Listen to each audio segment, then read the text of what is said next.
still quite annoyed with myself and a lot of other things surrounding the fight, but we'll watch it back on the channel. I'll watch it back with everyone. We'll put a video up watching the fight back. Again though, like I said in me post after it, congrats to Justin Gaethje. I did say before the fight I want the best version of Justin Gaethje, and Justin Gaethje turned up. So hats off to him. I hope he wins the undisputed title off Ilya, and hopefully we can run it back, even though I don't think he's got too many fights left. Hopefully we can run it back in the future, because there's a couple of things in that fight that have pissed me off, but you know, we get on with it. Listen, I'm only a week out from the fight.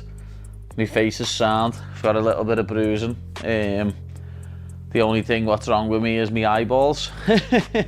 Off fingernails, scratching my eyeballs, but you know, we get on with it. I've had a nice little week of chilling. Was back in S&C yesterday, lifting some weights. I'll be back into Next Gen tomorrow, Monday morning. I've had a nice week with my family, just been chilling with me kids and my wife, been eating some nice food, been enjoying my food. That's the fight to make. For Paddy, yeah, he's gonna need a lot of recovery. For him, what I think is next, I think you give him, I think the UFC definitely, especially after a fight like that, you wanna get him back in the one column. You don't wanna give him too hard of a fight, but you know, you can't just throw him. There is no layups in the UFC anymore. I think they're gonna end up giving him somebody like Dan Hooker. Paddy Pimblett versus Justin Gaethje just went down, and as everyone saw, it was Gaethje who came out on top. But somehow that loss hasn't slowed Paddy down at all. Despite the damage he took, he's already calling for another fight. It looks like Paddy feels unfinished business, and he's making sure everyone knows it. If you're a Paddy Pimblett fan, and there were a lot in Vegas, I would say majority of the crowd was Paddy Pimblett fans, he's going to be fine. He's 31 years old. He can come back, but they got to fix the striking, man, because at the top of the division, as long as Ilya's there, his grappling is top tier. His striking is, you could even say, better. I think he's the best boxer in the freaking company, so got to fix something there. Can't be hittable as much as Paddy or Justin was, but Paddy is got a great attitude, confident dude. I think he really thought this was his night. It just wasn't. Had a great message on the post-fight speech as well. So Paddy will be back. Justin, though, Paddy dismissed the rumors about how bad the fight was for him. He showed that the injury was being exaggerated and that most of it was to be expected for someone who was only a week out of a war. The bruising around his face and eyes did not concern him, and he treated it as if it were just part of the job. He also showed how quickly his attitude changed back to normal. He spoke of going back to lifting weights, spending time with his family, and enjoying himself. You know, everyone thought my face was a mess. Listen, I'm only a week out from the fight. My face is sound. I've got a little bit of bruising. The only thing what's wrong with me is my eyeballs. Off fingernails, scratching my eyeballs, but you know, we get on with it. I've had a nice little week of chilling. Was back in S&C yesterday, lifting some weights. I'll be back into Next Gen tomorrow, Monday morning. I've had a nice week with my family. Just been chilling with me kids and my wife. Been eating some nice food. Been enjoying my food, and then obviously I went to match last night to watch Liverpool slap Newcastle 4-1 and had some lovely food at the match. So, you know, people are feeling sorry for me and this and that, but I'm great. In our sport, you can't win every fight. You know what I mean? It's one of them. You don't lose, you learn. And I've learned a lot from that fight already. I haven't watched it back yet. In terms of the rematch, Paddy did not seem desperate about it. It seemed more like unfinished business. He respected what Justin brought to the table that night, but some moments in the fight obviously stuck with him and still bothered him. He knows that Justin is deep into his career, so the rematch is iffy, but he still threw it out there. It was clearly not about Paddy feeling sorry for himself. Again though, like I said in me post after it, congrats to Justin Gaethje. I did say before the fight I want the best version of Justin Gaethje, and Justin Gaethje turned up. So hats off to him. I hope he wins the undisputed title off Ilya, and hopefully we can run it back, even though I don't think he's got too many fights left. Hopefully we can run it back in the future, because there's a couple of things in that fight that have pissed me off, but you know, we get on with it. It's done now. There's nothing we can do. There's nothing we can go back and change. I just hope that in the future he can step up and have a rematch with me, but it's one of them. I know he's on the arse end of his career, so if he does end up just fighting earlier and fighting Max or something and retiring, it's one of them. I'll have learned a lot from losing that fight.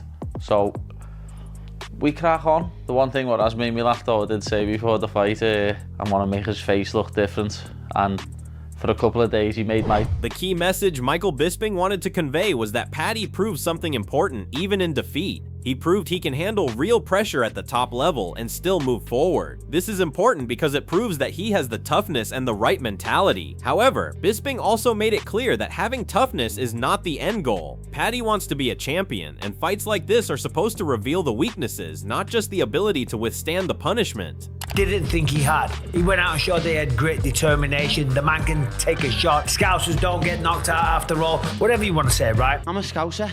We don't get knocked out. Now look, listen, all jokes aside and all silliness aside, the type of things that we saw from Paddy on Saturday night, that is what all coaches want to see from a fighter. Yes, there's technical things that he could have done differently, and we'll get to that in just a second, and we're going to talk about what he needs to do to tighten things up and who he might fight next, in my humble opinion. But as I said, what we saw was a man that didn't want to give up, a man that could take a beating and come back. You know, the old be the hammer and the nail. It's all well and good when you're submitting King Green. It's all well and good when you're beating the shit out of Michael Chandler. But what happens when you get dropped multiple times and you go back to your corner and you're black and blue and your face is pouring with blood like me after Anderson Silva in round 3, right? What about that? Well, we saw that the man is not the type of guy to give up on himself. He's got the heart, he's got the spirit, the grit, the determination, whatever. As for what's next, Bisping had his eye on a sensible move. He didn't think Paddy would just jump into what he considers the worst possible matchup. The name that made sense was someone with a connection to the rankings, with history and heat, where the fight promotes itself and still presents a challenge.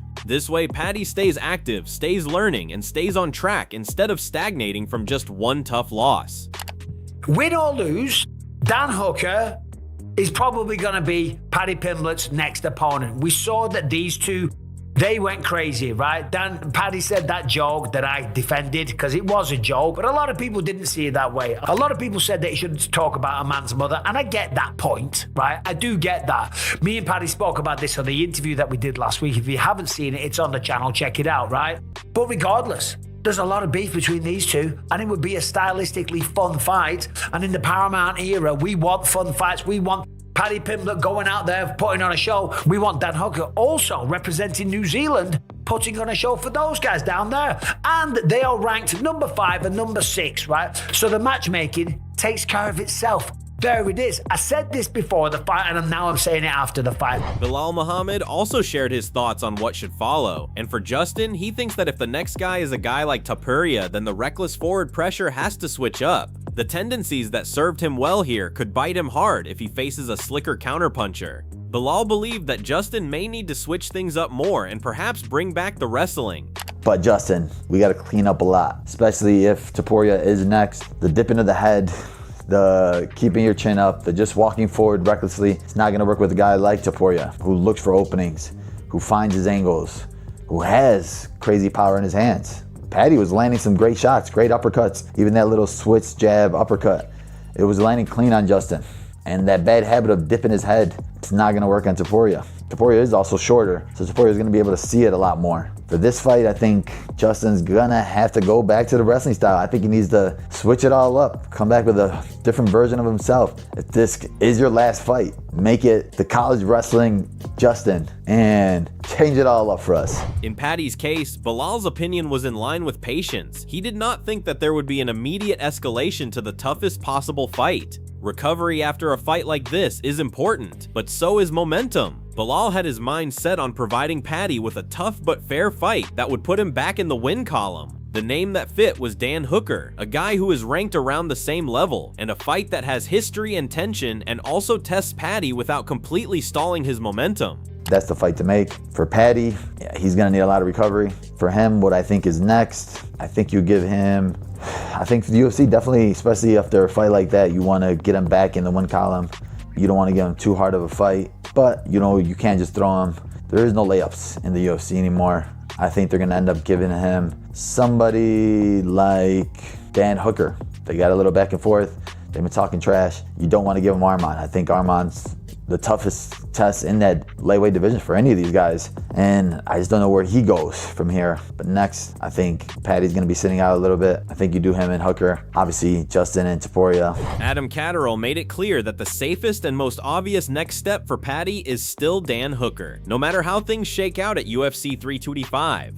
In his view, Hooker is the fight that makes sense on paper and in the rankings. But Adam also pointed out that Paddy's performance against Justin Gaethje changed how people talk about him. That fight pushed him out of the prospect conversation and into something bigger. According to Adam, once you fight the way Paddy did against Justin, you enter a different bracket entirely. He called it the BMF conversation. That is where names like Max Holloway and Charles Oliveira start to come up, especially after UFC 326. Adam admitted he was speculating, but one thing he was firm on was this: even in defeat, Paddy Pimblett's stock has gone up, and the UFC now sees him as a much bigger piece than before.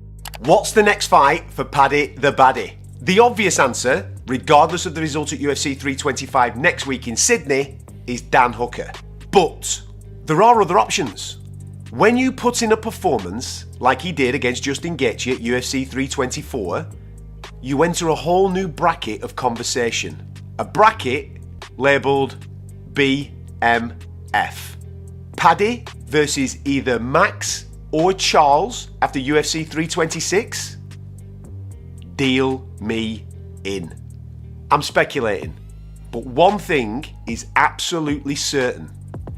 Even in defeat, Paddy Pimblett's stock in the UFC has risen.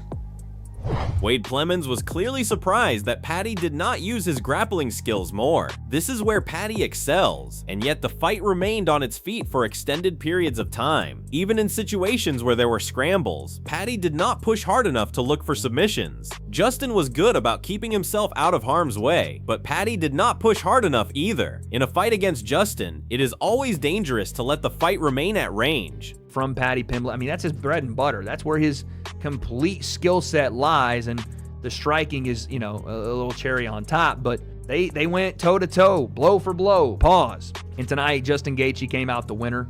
And this, you know, if anything, not to rain on Justin Gaethje's parade, because what a win, a guy that is a veteran at lightweight. Now he is the interim lightweight champion of the world. Obviously, I think everybody knows that Arman Tsarukyan does deserve at least that shot for the interim belt or a shot at Ilia Topuria, but that's not going to happen. Dana has his reasons for that, I guess, to pull out from Arman, but I think Arman is deserving of the title shot versus Ilia at this point, but Justin's going to get it. He's got the interim belt. I'm just going to be honest, I don't think Justin Gaethje's got a single thing for Ilia Topuria. This all leads directly into what this fight means in terms of what is next for Paddy. This performance has certainly improved his status in the fact that it has shown he has the toughness and willingness to fight anyone. However, it has also shown that there is work to be done before he gets back in there with another elite striker. Wade's opinion made it clear that Paddy will be just fine if he takes this as a learning experience as opposed to a moral victory.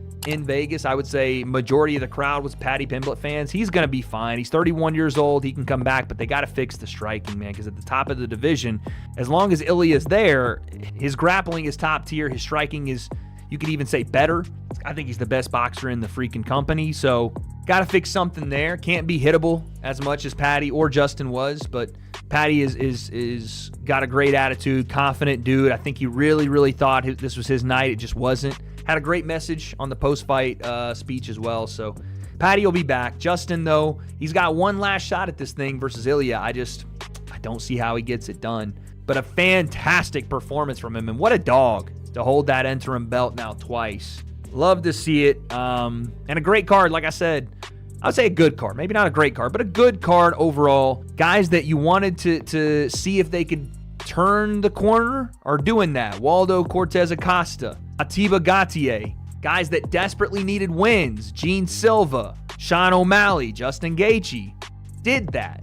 think it was a good card to set up the rest of the year, which the UFC is looking to have an insane year again. While analyzing the fight, Demetrius Johnson observed that there was also a lot of attention paid to how well Justin controlled where the fight took place. He made sure to stay upright, separate quickly, and not be forced to stay tied up on the ground. This put Paddy into range for striking exchanges, which Justin had the better side of as the rounds went on. In a larger picture perspective, this match has revealed where both fighters stand at the moment. For Paddy, the lesson was not that he does not belong, but that his style has to be perfected. His toughness is evident, and his grappling skills are still the strongest asset he possesses, but he simply cannot continue to pick fights on his feet against top punchers. If he is to progress, he has to start working on his defense and bringing fights into his range earlier, not later. When it comes to what's next, Paddy did what he needed to do and earned his place, but the gaps shown in this fight matter going forward. Against cleaner strikers or stronger wrestlers, things like dipping into shots or leaning only on pressure can get punished quickly. For Paddy, the focus now is rebuilding. For Justin, the big question is whether this style can hold up one more time at the very top. Now the big question is, what happens next? Paddy is clearly pushing for a rematch, but so far the UFC world doesn't seem interested. Instead of talking about running it back, fans and analysts are throwing out completely different names for both fighters. For Justin, the focus is on bigger matchups and title implications. For Paddy, it feels more like a reset moment, figuring out where he fits after taking real damage. A rematch sounds good, but timing and momentum matter in this sport. So let us know in the comments below, do you think the rematch actually happens, or does the UFC move both guys in separate directions?